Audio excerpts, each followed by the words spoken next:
이거 나만 거슬려? 나만 기분 나빠? 도대체 어떻게 저런 말과 행동을 하는 거지? 저 사람은 왜 갑자기 표정이 안 좋지? 나 때문인가? 싶은 적 자주 있나요? 이렇게 작은 것들까지 다 느껴지고 신경 쓰이고 불쾌해지는 사람들이 있어요. 차라리 그냥 사람을 안 만나고 싶다고 생각해요. 그런데 나의 이런 성향이 높은 지능과 관련이 있을 수도 있다는 사실 알고 계세요? 오늘은 일상생활 속에서 이렇게 거슬리는 게 너무도 많은 이 예민함에 대해 이해하고 이 타고난 성향을 도대체 어떻게 다루면 좋을지에 대해 준비했어요. 끝까지 들으시면 좀 더 편안히 살 수 있는 나만의 방법을 만드실 수 있어요.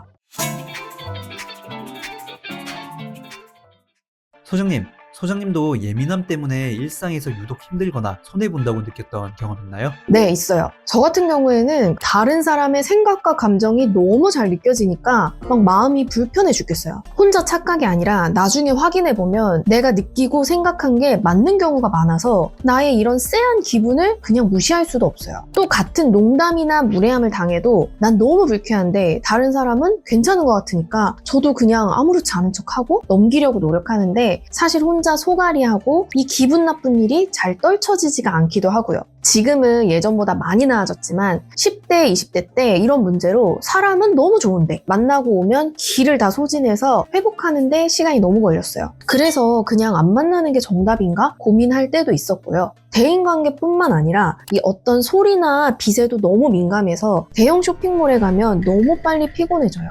그래서 같이 간 사람들과 비슷한 텐션으로 어울리지 못할 때도 있어요. 굉장히 불편한 포인트들이 많죠. 그런데 이게 오히려 지능이 높은 증거라는 말이 있던데 진짜 맞나요?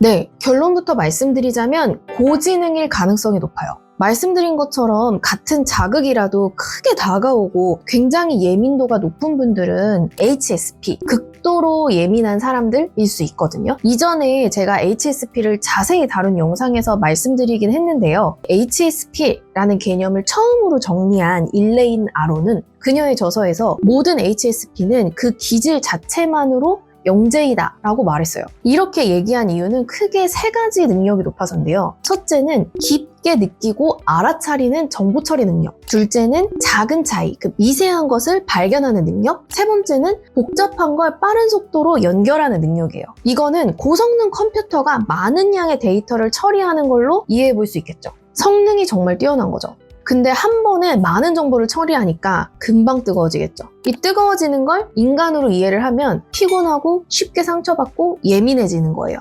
여기서 이런 의문이 들 수도 있어요. 전 평범한 IQ인데 왜 이렇게 예민할까요? 하시는 분들도 있으실 수 있겠죠. 이 IQ는 지능의 일부를 측정한 수치예요. IQ 검사할 때는 정해진 정답을 얼마나 빨리 찾느냐를 주로 보는데 이 세상에는 정답이 없는 문제가 훨씬 많죠. 또 예민도가 높은 사람일수록 환경의 심리적 영향을 많이 받기 때문에 이 IQ를 측정할 그 당시에 환경의 영향을 받았을 수도 있어요. 그래서 IQ 수치보다는 더 넓은 의미의 지능으로 이해할 필요가 있죠. 결론적으로 HSP는 고지능일 가능성이 높아요. 그럼 고지능에 예민하기까지 하면 소통할 때 어려움이 좀 있을 것 같은데요. 실제로 그런가요?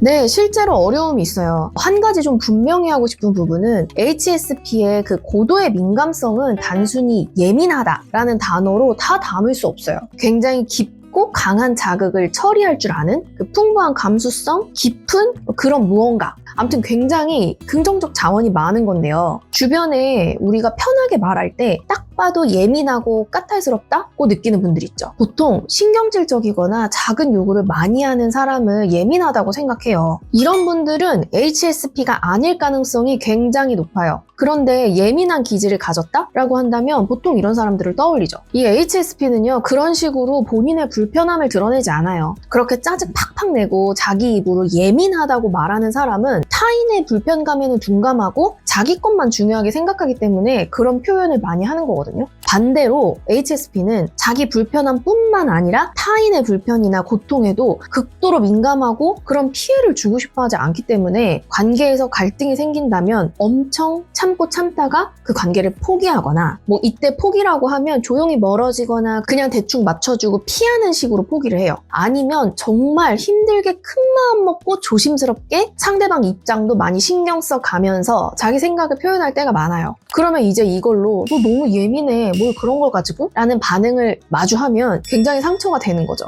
그럼 HSP와 아닌 사람들은 구체적으로 어떤 차이가 있길래 이런 상처를 받는 걸까요?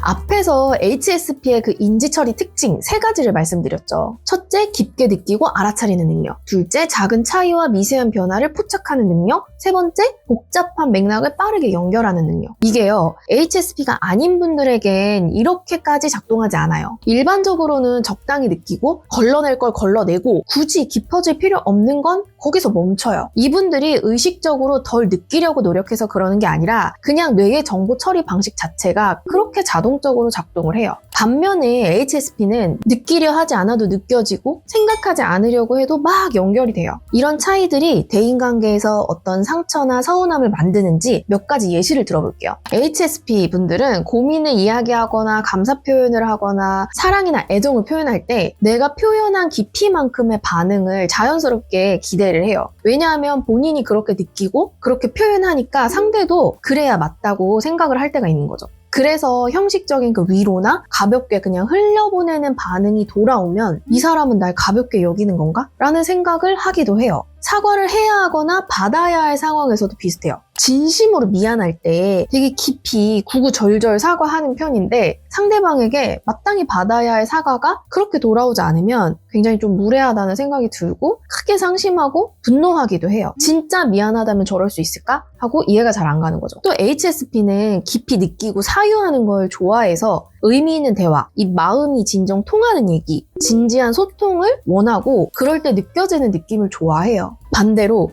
시시콜콜한 얘기나 겉도는 얘기, 그런 의미 없이 이어지는 피상적인 관계에서 굉장히 지치기도 하고요. 시간과 에너지가 너무 소모된다는 느낌을 받아요. 그런데 이런 상황에서도 상대방의 말에 반응하고 분위기 흐리지 않도록 그 일종의 배려를 하고 있을 때가 많아요. 사실 상대방은 그렇게까지 배려를 원하거나 호응을 원하지 않았을 수도 있는데요.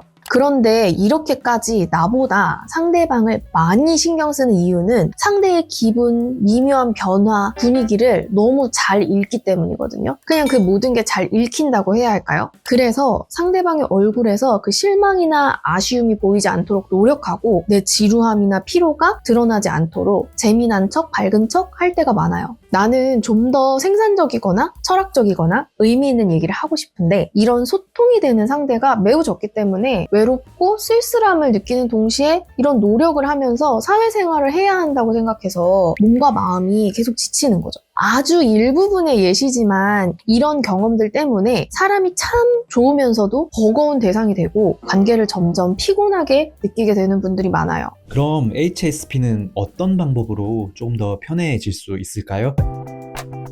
우선 첫 번째로 나와 타인의 차이를 먼저 이해할 필요가 있어요. 자기 자신에 대한 메타인지를 높일 필요가 있는 거죠. 정서적인 측면, 사고방식, 도덕성 같은 부분에서 너무 많은 사람이 공감 능력이 낮거나 도덕성이 낮은 게 아니라 내가 높을 수 있다. 내가 좀 더 넓은 측면에서 그 이타심이나 공감 능력을 발휘할 수 있다는 거를 알아야 돼요. 이 차이를 이해하지 못하면요. 왜 저 사람은 항상 저래? 왜 이 세상 사람들은 저렇게 무례하게 피해를 주지? 저 사람은 왜 저렇게 차가워? 나만 항상 배려하고 피해를 보내? 라는 생각들을 하면서 관계가 너무 괴롭거든요. 하지만 이 나에 대한 올바른 이해를 하게 된다면 그런 부분이 타인과 나와의 차이인 거지 타인의 부족함이 아니란 걸 알 거예요. 더불어서 내가 너무 예민하고 유난이다 라고 단편적으로 이해하고 나 스스로를 불편하게 생각하지 않고 이 나의 기질적 특징으로 알아차리고 장점과 단점을 더 명확히 아는 게 필요한 거죠. 그래야 나와 타인 모두에게 관대해질 수 있어요. 틀리고 맞고가 아니라 다양함이란 기준이 생기는 거죠.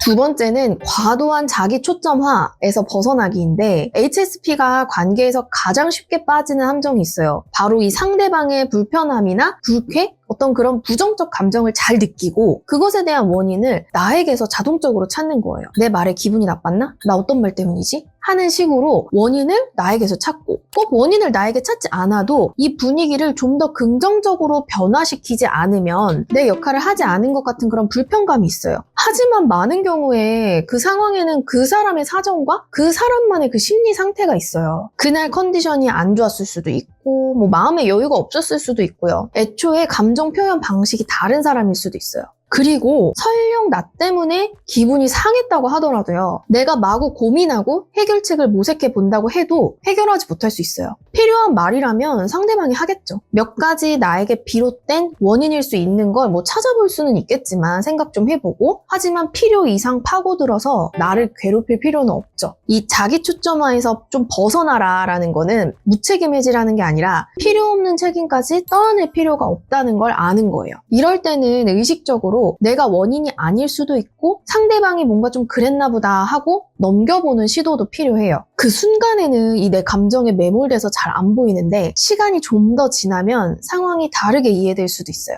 세 번째는요, 감정 공부. 이 감정 공부를 해야 되는 건데요. HSP들은 감정을 잘, 그리고 많이는 느끼는데 이렇게 느끼는 것과 일상생활에서 적응적인 방식으로 사용하는 건 다른 문제거든요. 대인관계에서 느끼는 이 다양한 감정을 명확히 인식하고 파악하는 게 심리적 소진을 줄이는데 아주 중요해요. 보통은 부정적 감정을 느낄 때 상처받고 소진되잖아요. 부정적 감정 중에서도 어떤 것인지, 분노인지, 억울함인지, 수치심인지 뭔지 모르겠지만 이 싫은 게 느껴질 때는 그냥 누르게 돼 있어요. 감정을 좀 더 섬세하고 파악하고 들어가야 압도되지 않을 수 있거든요. 내가 유독 부정적 감정을 느끼는 사람이 있는지, 어떤 상황에서 더 그렇게 되는지, 내가 주로 느끼는 그 감정의 패턴과 그에 따라 자동으로 연결되는 생각이 뭔지 스스로도 찾아볼 수 있어요. 이 작업은 감정일기를 작성할 때 가장 효과적이에요. 네 번째는 환경 설정인데요. 이 HSP는 고도로 많고 깊은 자극을 처리하느라 굉장히 빨리 지친다고 말씀드렸죠. 그래서 자주자주 휴식을 해주는 게 중요해요. 스스로 충분히 편안하고 안정적으로 느껴지는 그 빛이나 소리로 환경 조성을 하는 것도 중요한데 무엇보다 중요한 건 인적 환경이에요. 주변에 어떤 사람을 두냐 하는 건 거죠. 만나면 유독 더 소진되는 사람이 있어요. 내가 더 참거나 배려해야 하는 사람들은 정말 나랑 너무 맞지 않는 사람이겠죠.